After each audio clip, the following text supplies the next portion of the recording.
If the armed forces of Ukraine receive ATACMS missiles, they will be able to hit targets within a radius of 300 kilometers. This is about 4 times more than the missiles used by the HIMARS mobile systems, which the US began supplying to Ukraine last year. ATACMS, American tactical ground-to-ground ballistic missiles. Their purpose is to hit point targets. They can be used with missile systems such as M270, HIMARS and other modifications.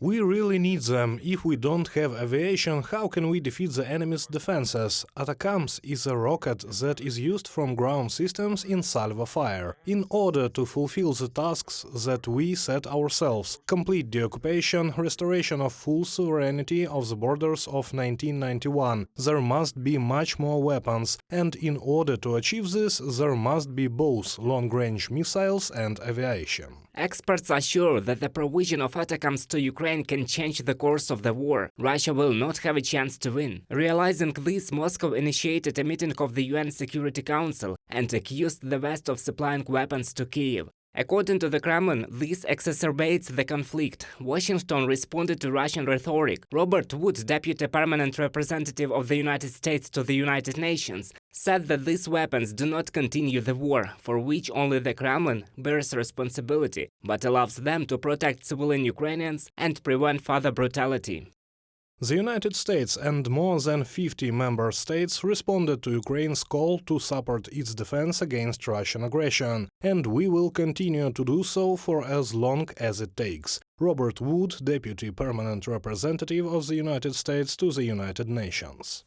And the allies are stepping up support for Ukraine. Germany recently announced a new military aid package. Positions include 16 Zetros trucks, a TRML-4D radar, a demining system, 3 bridges for a barrier bridge layer, and 2 border guard vehicles. Denmark has allocated more than $190 million for the purchase of artillery shells. The aid package will also include air defense missiles.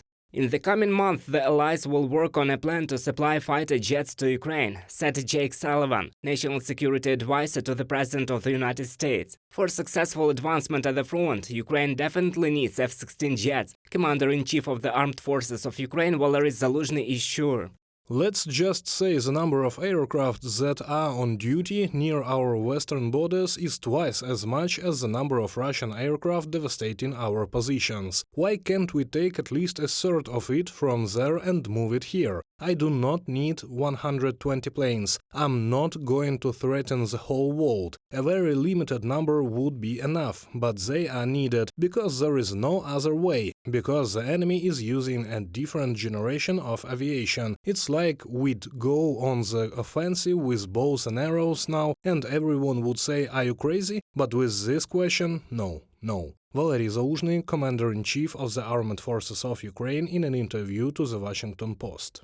Ukraine is also increasing its own production of weapons to repel Russian aggression.